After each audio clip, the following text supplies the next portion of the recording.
Hi there, it's me, Kate, or Ekaterina Matvieva internationally. Previously, we were talking with you about vocabulary and grammar, and I told you that the best would be actually to start with vocabulary. However, when you gather all these words and phrases, still you need to structure them, right?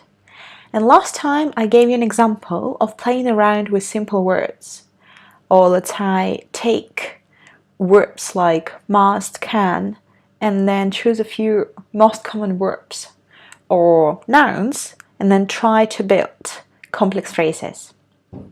But what about questions, especially question marks? So this time we're going to talk about grammar constructions and how we can play around with them.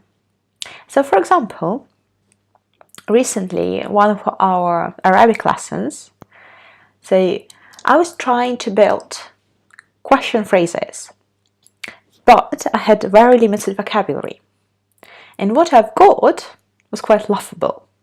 I said, متى حبيبي يشو في الكتاب, which more or less means when does love, honey, live in the book?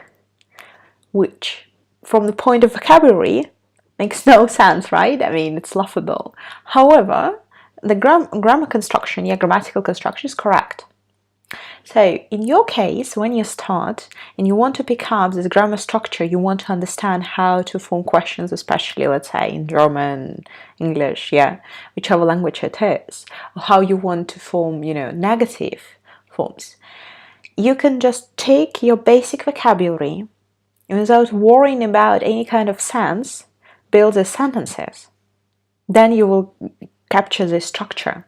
It will help you. The more ridiculous phrases you create, the better it will get stuck in your memory. The same actually is about vocabulary, especially if you're learning a language that is completely different from your own. So in this case, you need to create really vivid examples, really vivid images. And you need to learn these phrases, in chunks and better in the context. Don't learn phrases one by one. The same about grammar construction.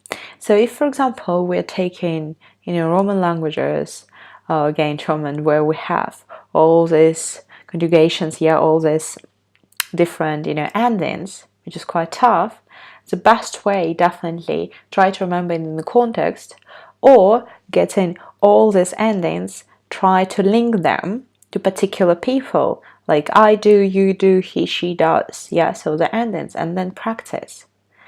I understand that it can be confusing, it even can be boring.